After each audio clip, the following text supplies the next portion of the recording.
Baik, sebelumnya Om Swastiastu. Jadi kami dari kelompok 6 akan membawakan sebuah materi dari mata kuliah pengelolaan pendidikan dengan dosen pengempu yaitu Dr. Silo Nyoman Sriadi, SPD, SAG, MPD.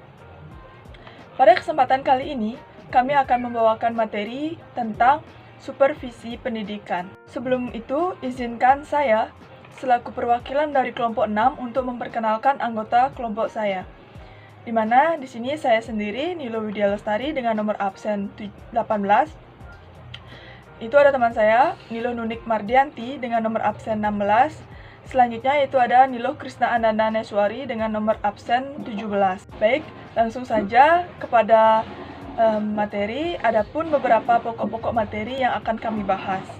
Yaitu yang pertama ada pengertian, yang kedua ada jenis, yang ketiga ada tujuan, yang keempat ada fungsi, yang kelima ada contoh. Langsung saja ke materi yang pertama yaitu pengertian. Istilah supervisi berarti membimbing dan merangsang aktivitas orang lain dengan tujuan untuk memperbaiki.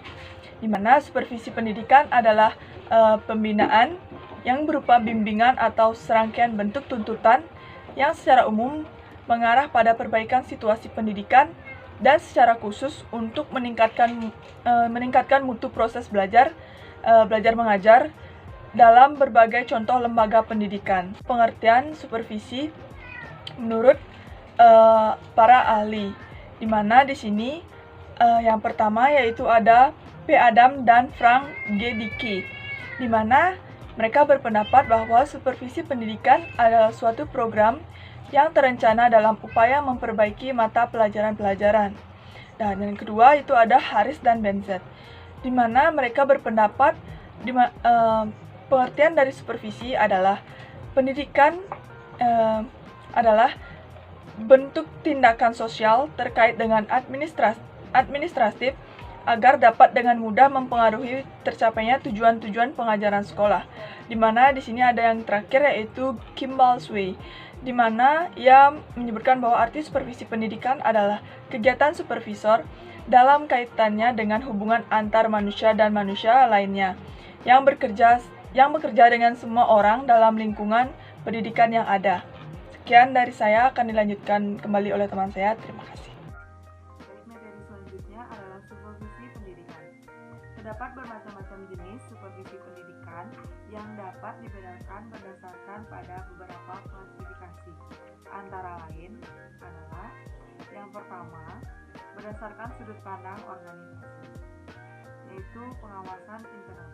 Pengawasan internal adalah pengawasan yang dilakukan terhadap unit-unit kerja yang terdapat dalam organisasi yang bersangkutan.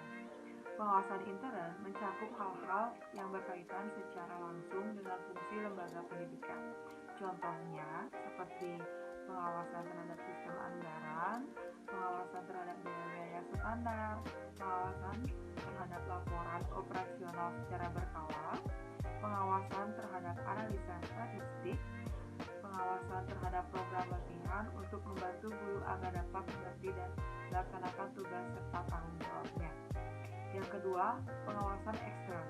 Pengawasan ekstern ialah pengawasan yang dilakukan oleh pihak jajaran organisasi. Pengawasan tersebut dilakukan oleh lembaga atau instansi yang tidak termasuk dalam jurisdiksi administrasi organisasi. Dan yang kedua adalah pengawasan berdasarkan sudut pandang waktu, yaitu pengawasan kontinu.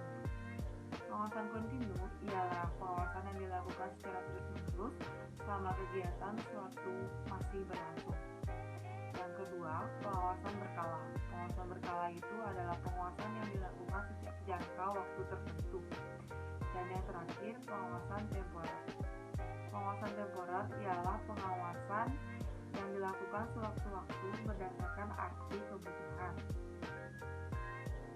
Yang ketiga, berdasarkan substansinya.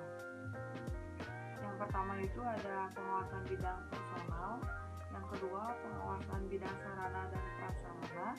Yang ketiga, pengawasan bidang akademik. Yang keempat, pengawasan bidang kesiswaan. Yang kelima, pengawasan bidang keuangan. Dan yang terakhir, pengawasan bidang hubungan dengan masyarakat. Materi selanjutnya adalah tujuan supervisi pendidikan. Tujuan dari supervisi pendidikan itu yang pertama ada memberikan pembinaan kepada kepala sekolah dan guru agar lebih memahami tujuan pendidikan yang sebenarnya dan peranan sekolah dalam merealisasikan tujuan tersebut. Tujuan yang kedua adalah meningkatkan kesanggupan kepala sekolah dan guru agar mampu menyiapkan peserta didiknya menjadi anggota masyarakat yang lebih efektif. Tujuan yang ketiga itu ada meningkatkan semangat dan motivasi guru agar bisa berprestasi untuk mengoptimalkan kinerja secara maksimal dalam profesi. Yang keempat itu ada mengembangkan rasa kesatuan dan persatuan atau kolegialitas di antara para guru. Dan tujuan yang terakhir itu adalah memberikan perlindungan kepada orang yang disupervisi terhadap tuntutan yang tidak wajar dan kritik yang tidak sehat dari masyarakat. Baik, untuk materi selanjutnya adalah fungsi supervisi dari pendidikan.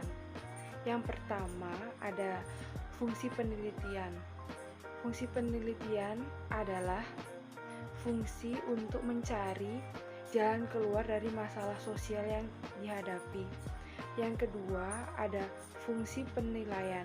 Fungsi penilaian yaitu fungsi untuk mengukur tingkat kemajuan yang diinginkan atau dengan kata lain mengetahui seberapa besar ketercapaiannya. Yang ketiga ada fungsi perbaikan. Fungsi perbaikan yaitu memberikan dorongan kepada guru secara individu maupun secara berkelompok agar mereka bersedia melakukan perbaikan-perbaikan dalam menjalankan tugas-tugas mereka. Yang keempat, ada fungsi pembinaan. Fungsi pembinaan yaitu salah satu upaya untuk memecahkan masalah yang sedang dihadapi dengan cara memberikan pembinaan atau pelatihan kepada guru-guru tentang cara baru dalam melaksanakan proses pembelajaran. Materi terakhir adalah contoh dari supervisi pendidikan. Yang pertama adalah inspeksi. Inspeksi merupakan bentuk pengawasan yang paling penting karena kelas harus diinspeksi oleh petugas atau pengawas, mungkin kepala sekolah dari sekolah-sekolah yang bersangkutan atau pengawas sekolah tersebut. Oleh sebab itu, guru harus menjadi lebih waspada terhadap tugasnya dan terhadap tanggung jawabnya. Setelah yakin bahwa tugasnya bisa diinspeksi secara tiba-tiba saat berada di dalam kelas, jadi jenis supervisi ini membuat guru memiliki kesiapan yang baik untuk menyampaikan pembelajaran atau pengajaran yang baik di dalam kelas. Contoh yang kedua adalah pelatihan dan pengarahan. Supervisi yang dilakukan melalui pelatihan-pelatihan dan pengarahan-pengarahan ini dihargai dalam sistem pendidikan modern karena berdampak positif dan bertahan lama pada kinerja mengajar guru. Siswa merupakan titik sentral dalam proses belajar dan mengajar, sehingga program pengajaran harus sesuai dengan kebutuhan setiap siswa. Untuk tujuan tersebut, para guru harus diberikan pelatihan dalam masa kerja tentang metode pengajaran yang terbaru yang dikembangkan untuk berbagai mata pelajaran. Setelah itu, supervisi pengawasan harus dilakukan. Bentuk supervisi yang satu ini mengembangkan banyak minat, kepercayaan diri, dan kreativitas antar para guru untuk mengajar mata pelajarannya mereka. Baik, sekian presentasi dari kelompok 6. Jika ada kesalahan kata yang kami ucapkan, kami minta maaf. Dan kami tutup presentasi ini dengan para mesanti. Om Santi.